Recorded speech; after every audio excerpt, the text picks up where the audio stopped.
Existem algumas coisas que precisam ser feitas por quem quer seguir a carreira acadêmica. Uma delas é a apresentação em eventos.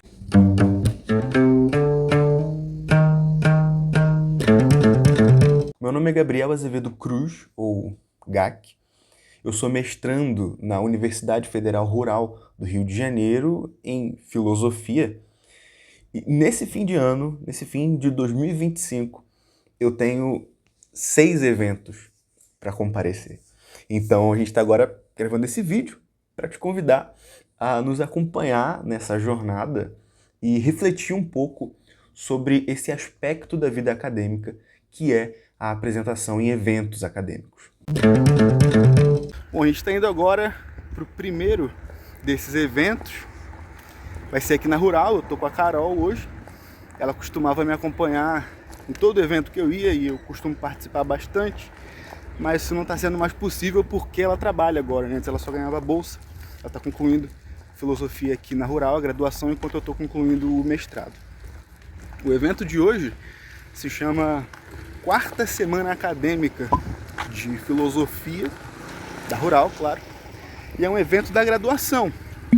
A minha comunicação se chama o primeiro mapeamento do externalismo especulativo de Shajara Ben-Suzan. O Shajara é um filósofo brasileiro que está ali nessa seara do realismo especulativo, da virada realista, né? E eu tenho me interessado bastante pelo trabalho dele, então eu vou começar a tratar no meio acadêmico, para também colher feedback das leituras que eu tenho feito e tudo mais. Então vamos ver como é que isso vai acontecer. Começando hoje, dia 2 de setembro de 2025, essa nossa maratona de apresentações. Vamos lá.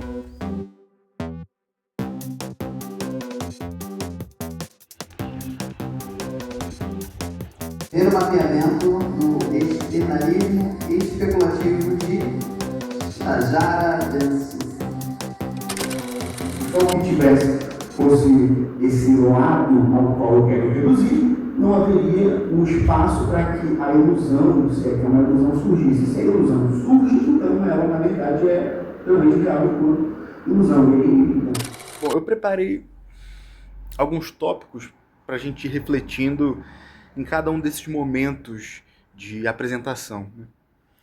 E a primeira coisa que me veio à mente, eu pensei, caramba, se a ideia é abordar esse aspecto da vida acadêmica, que é a apresentação em eventos e ver por vários ângulos o que está em jogo nesse tipo de atividade, se é isso que eu quero fazer, eu não posso não abordar essa coisa específica que para mim, é a parte mais difícil de fazer essas apresentações, que é o que vem depois, no sentido de você ficar repassando o que foi dito, ficar remoendo as palavras, os termos usados e sempre com aquela sensação de eu poderia ter me expressado melhor, eu poderia, talvez nesse momento, naquele outro momento. E hoje não foi diferente, não sei porque eu achei que seria diferente. Tiveram 2 momentos, um momento ali durante a fala eu mesmo me corrigi, o outro eu usei um termo que estava dialogando com o que o pessoal estava falando na mesa, substância, mas depois não especifiquei que na filosofia do Shajara Ben-Suzan existe um uso distinto de substância, e, enfim. E eu fiquei com isso na cabeça. E é muito ruim, porque quando a gente faz aquilo que a gente gosta e acha que é realmente importante e relevante, e a gente acaba querendo fazer da melhor forma possível, né? Com excelência. Mas é impossível, me parece, escapar plenamente da imprecisão. Os grandes filósofos vivos que me inspiram e que sempre me fazem querer dar o meu melhor, porque eu olho e falo, caramba, é possível fazer esse tipo de proposta, é possível escrever um livro ousado dessa forma, enfim, mesmo esses filósofos cometem essas imprecisões muitas vezes. Então, não dá para escapar. mas também não dá para escapar da nossa própria cabeça, né? Se, sei lá, a gente tem esse tipo de personalidade, talvez, que fica se cobrando. Então, isso é uma parada que, me parece, precisa ser sempre trabalhada. O fato de que a gente nunca vai apresentar uma comunicação perfeita, publicar um texto perfeito, sem nenhum errinho. Muitos, acho que basicamente todos os meus textos têm, em maior ou menor grau, algum erro de correção. É sempre erro de correção, de revisão ali final, sabe? E acontece, né? Às vezes dá vontade de parar e falar, não, não vou mais fazer isso. Tô de saco cheio, queria fazer um negócio perfeito, não ficou perfeito, não quero mais. Mas acho que isso acaba sendo um ideal muito fora do que a gente consegue efetivamente executar e acaba sendo uma injustiça que se comete consigo mesmo, né? Então, eu acho que é sempre interessante repassar o que foi dito e perceber, bom, talvez esse termo aqui não tenha sido melhor, talvez um outro termo pudesse ter sido empregado, mas ao mesmo tempo ter esse olhar um pouco mais relaxado, digamos assim, entendendo que existem várias etapas do processo, tem muita coisa para acontecer e nesse percurso a gente vai pegando cada vez mais intimidade com os temas e termos e argumentos e as coisas vão fluindo melhor. Então, bom, é isso. Vamos para a próxima. Da dúvida cartesiana é que ela se pretende radical e universal. Ela pretende colocar em xeque todas as nossas crenças. Eu não sei exatamente se isso é possível, eu acho na verdade que não é, mas Descartes entende que isso é possível. Descartes tem uma Marxismo refinado, ou até de um idealismo refinado. Você não afirma que não há, que está para além do que a gente experiencia, eu só não sei, e é meio sem sentido. Então deixa pra lá. Hoje foi aqui, no centro da cidade, o 19º seminário do PPGLM da UFRJ. Meu tema de apresentação foi uma introdução à ontologia orientada ao objeto. O meu foco era realmente a filosofia do Habermas, no fim das contas, o grande fundador dessa tendência, né? E eu acho que foi bastante interessante.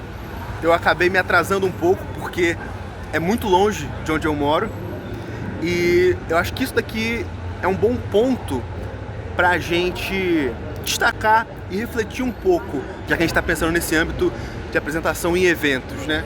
A gente tem que se locomover bastante. Aqui no Rio é interessante porque tem muitas universidades, então dá para participar de muitos eventos. Em outros lugares, eu acho que o que acontece mais é participação online, né? Se for algum lugar que acaba não tendo muita universidade. Mas mesmo por aqui, esse movimento de ter que se deslocar e tal, é bastante cansativo. Eu vejo muita gente que acaba desanimando, sabe, de participar de alguns eventos por conta disso. Mas tem um lado bastante interessante, que é você ir para lugares novos, conhecer gente nova. Aqui agora tiveram algumas pessoas que já me conheciam de outros lugares por conta do projeto online, e aí a gente conseguiu entrar em algumas conversas, entrar em alguns debates. Então são coisas que na experiência presencial acabam deixando uma marca maior, sabe? Fica mais gravado na cabeça muitas vezes, porque você tem ali uma experiência que demanda mais de você, né?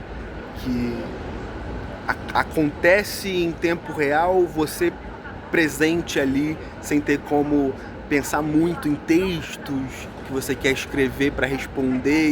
Então, essas dinâmicas são muito interessantes e a gente ganha muito, eu diria, fazendo esse processo de se deslocar.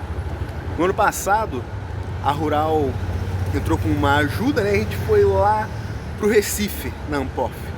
E pensa numa experiência problemática. Eu falei depois pro nosso coordenador que era algo parecido que estava acontecendo com a gente, né, comigo pelo menos, do que é retratado no Piratas do Caribe 2. Quando você tem lá o navio do David Jones e os tripulantes começam a se fundir com o navio, você não sabe mais onde termina o navio, onde começa você. Eu tava assim, porque foi uma viagem de ônibus, mais de um dia de viagem, e as coisas começam a ficar meio embaçadas, você vê o tempo passar de uma forma esquisita, você fica meio zonzo. Mas no fim, o evento foi maravilhoso, me colocou em contato com muita gente interessante, disposta a dialogar sobre os temas que me interessam. Então, é realmente um esforço, é cansativo, mas tem um lado que eu acho que é inestimável, assim. Então, é sempre interessante ter em mente o fato de que a gente precisa se locomover. Não é a melhor coisa do mundo, muitas vezes, mas traz muitos resultados interessantes.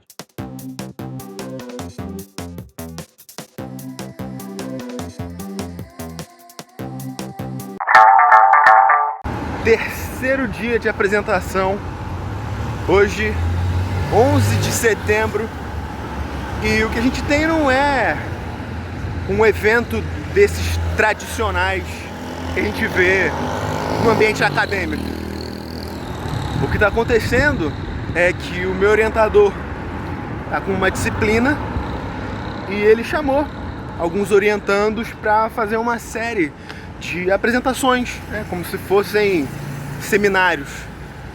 Então, é isso que a gente vai fazer hoje. Mais uma vez vai ser uma apresentação em casa, né, lá na Rural, e eu vou falar sobre meu primeiro momento de pesquisa, os meus primeiros 2 anos de pesquisa, onde o meu foco era lidar com Wittgenstein, especificamente com a obra da certeza, que não foi muito bem pensada pelo Wittgenstein, né, editada ali como um livro, mas que na minha concepção, ó, van, já vai na rua, é isso, né? Na minha concepção é a coisa mais interessante que ele já escreveu. Então, na época eu tentei articular com o que eu pesquiso hoje, da virada realista, especificamente com o Marcos Gabriel. E aí, como vão ser apresentações para uma turma de graduação, o que eu quero fazer é apresentar tanto alguns resultados a que eu cheguei durante a pesquisa, como também falar um pouco do processo de leitura, de cruzar dados, né, e tentar postular novas ideias interessantes e relevantes enquanto algo que vai acontecendo nessa caminhada de pesquisa, né? Fazer um relato de pesquisa no fim das contas. Então, vamos ver como é que isso vai acontecer. E é isso.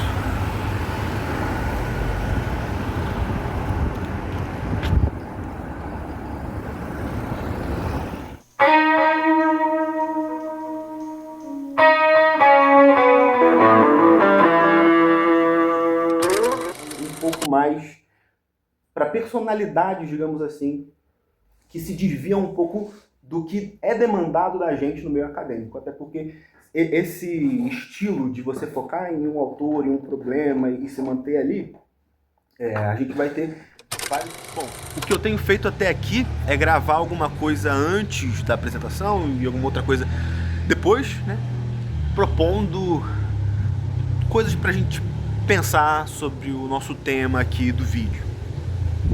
Mas hoje eu tive um pouco de tempo antes da apresentação, então eu resolvi já deixar registrado o que eu quero comunicar nesse ponto da nossa conversa, que é o papel do orientador desses processos acadêmicos, né? Sobre isso que eu quero pensar hoje um pouco, sobre o papel do orientador, especificamente na questão de apresentação em eventos.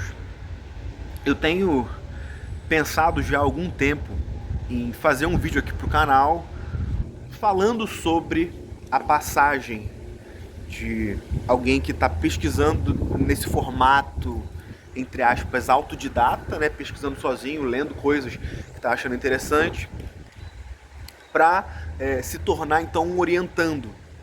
que é realmente um processo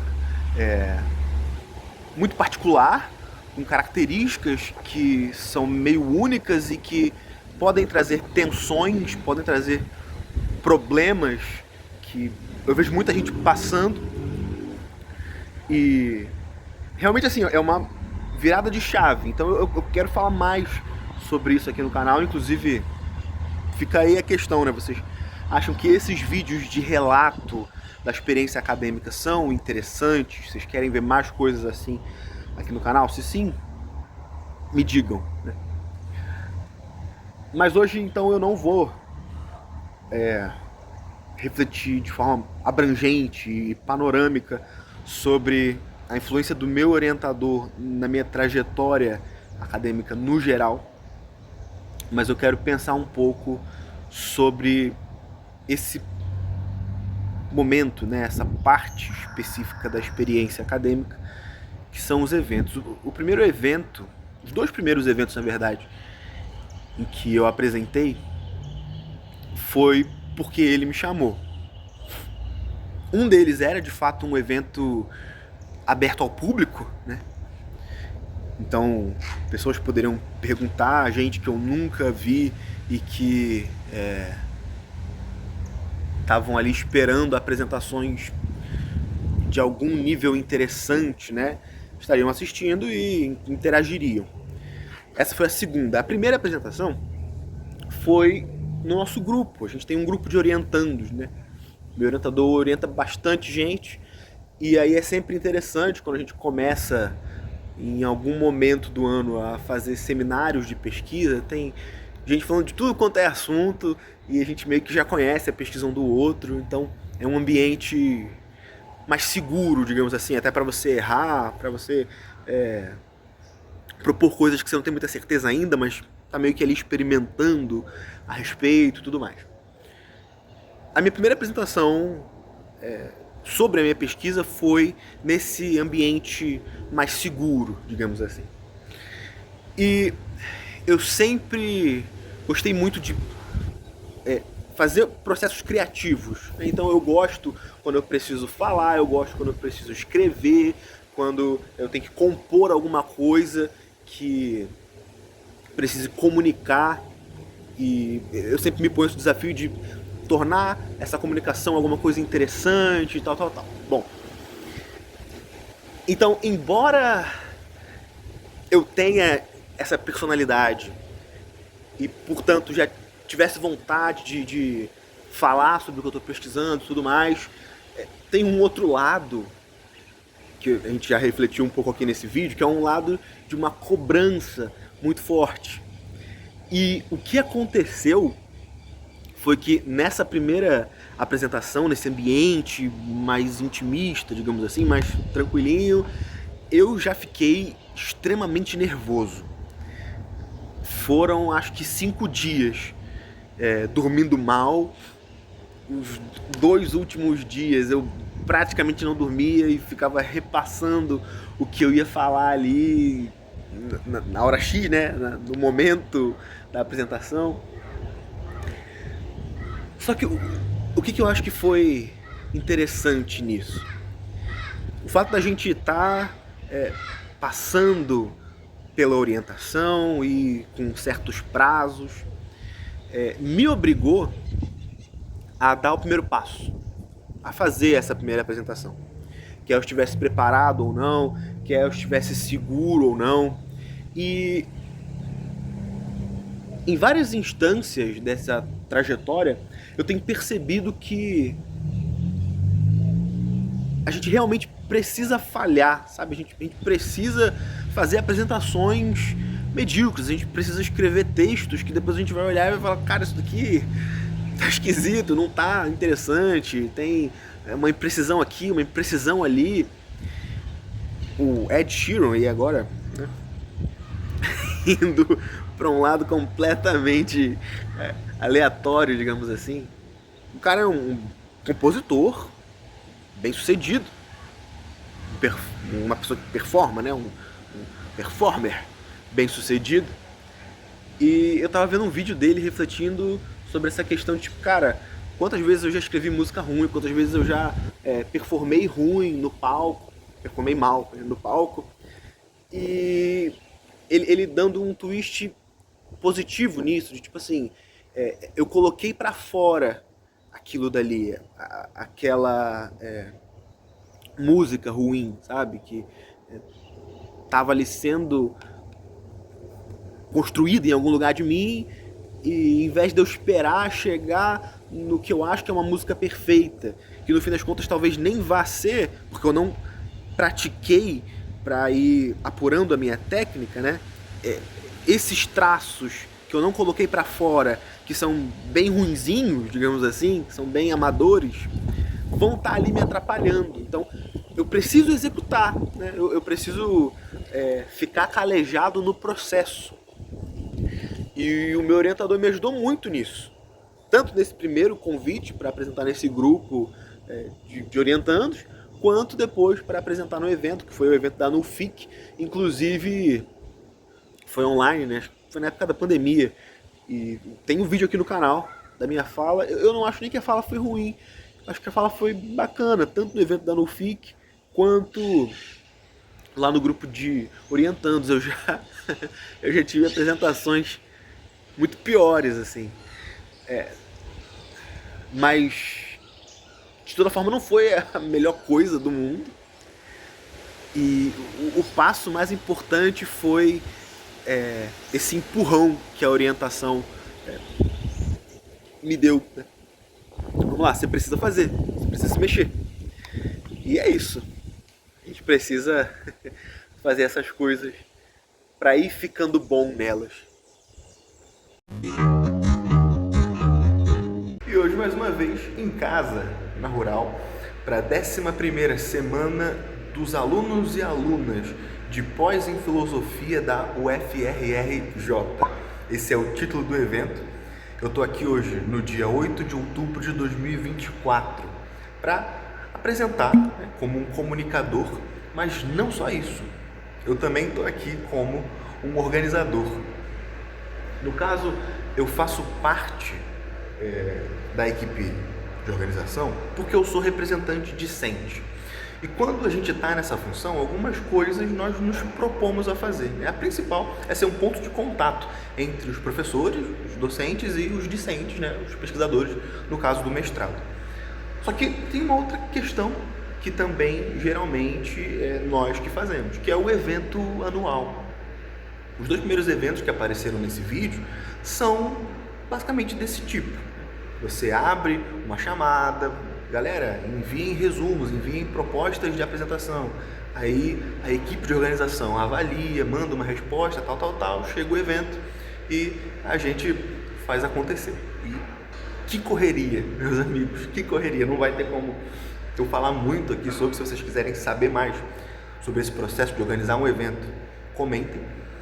Mas o que eu posso compartilhar aqui por agora é que eu não estou nem muito confiante na comunicação de hoje, porque teve muita coisa que precisou ser feita no processo de organização. Então, isso daí foi o que mais sugou a minha energia. Mas eu estou razoavelmente confiante de que a apresentação vai ter algo de relevante, interessante, por causa do conteúdo, né? O conteúdo que eu vou apresentar aqui hoje é basicamente o grande resultado da minha dissertação, que é um modo de delimitar um novo realismo, o realismo especulativo, e daí fazer algo um pouco mais abrangente para pensar a virada realista como um todo.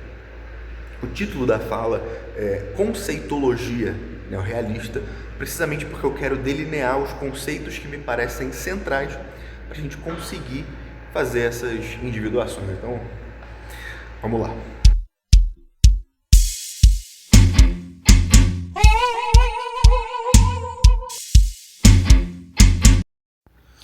Bom, pessoal, eu tô gravando esse vídeo agora um tanto depois da última apresentação que vocês viram aí, para trazer algumas atualizações que vão mudar um pouco o rumo desse vídeo.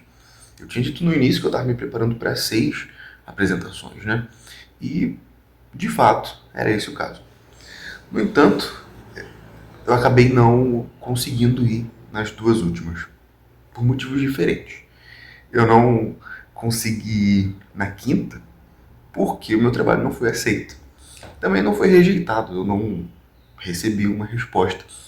Eu estava até conversando com um amigo que também submeteu para esse evento e a gente estava meio perdido. Pô, e aí? Geralmente eu apresento nesse evento, ele já apresentou uma outra vez e a gente entendia que o que a gente estava produzindo era relevante para o tema, né, e para aquilo que era esperado das apresentações no evento. Mas um monte de gente foi aceita e a gente não recebeu nenhuma informação, né, nenhum feedback, nenhuma resposta.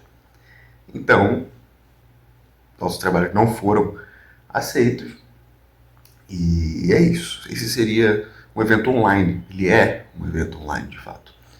Mas seria aqui para esse vídeo uma oportunidade de falar um pouco sobre essa modalidade, que é muito diferente, né? Em alguns aspectos, inclusive, eu prefiro, porque você não tem aquele monte de rostos e olhos te observando. E, pelo menos não que você tenha um contato direto, né, que está ali na sua frente, você vendo.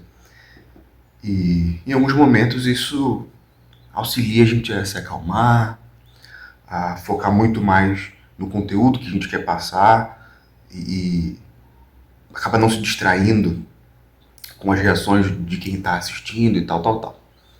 Mas, enfim, não vai ter um registro desse tipo de apresentação aqui no vídeo. E a sexta apresentação, que seria presencial, eu acabei não podendo comparecer, o meu trabalho foi aceito, mas eu estava na correria para a inscrição para o doutorado. O projeto já estava escrito, eu achei que eu não ia precisar fazer muita coisa a mais, mas quando eu fui ler, para fazer ali a revisão final, eu vi que eu precisava ainda dar um gás, né? Precisava ainda colocar a mão na massa e mudar bastante coisa. Então, virou meio que uma bola de neve de trabalho e chegou um dia eu não estava com tempo, não tinha como, né, eu ir para esse evento. E é um pouco triste, são duas apresentações que eu ainda quero fazer. Uma seria sobre o sistema do Grant, o Ian Hamilton Grant, que conta como um dos fundadores do realismo especulativo, né? E a outra apresentação sobre o sistema do Meia-Sul, que também conta como um dos fundadores e talvez seja o principal, o mais importante. Eu vou fazer essas apresentações depois, mas fiquei um pouco decepcionado de não ter conseguido já apresentar o que eu tinha para apresentar e, junto com isso, deixar registrado aqui cada um desses eventos e os meus comentários, etc. Mas tudo bem, acontece. No entanto, tem um outro evento que surgiu e que vai ser uma aventura à parte. No caso, esse vai ser, se tudo der certo, o quinto evento que eu vou nesse fim de ano. E eu vou registrar para vocês, mas vai ser num outro vídeo. Então, essa aqui é a atualização final desse vídeo. Eu quero agradecer a todo mundo que assistiu. Deixem nos comentários o que vocês acharam durante o vídeo. Eu falei para vocês deixarem outras coisas nos comentários, caso achassem interessante, tal. Então, por favor, interajam, curtam, compartilhem. E se vocês acham que o conteúdo que eu estou trazendo aqui, tanto da vida acadêmica quanto da filosofia em específico, são conteúdos relevantes que vocês acham que podem ajudar tanto a você aí que está assistindo, quanto a outras pessoas que talvez você conheça, talvez não, enfim, considere ser um apoiador. A gente tem o Catarse, né? O link está na descrição.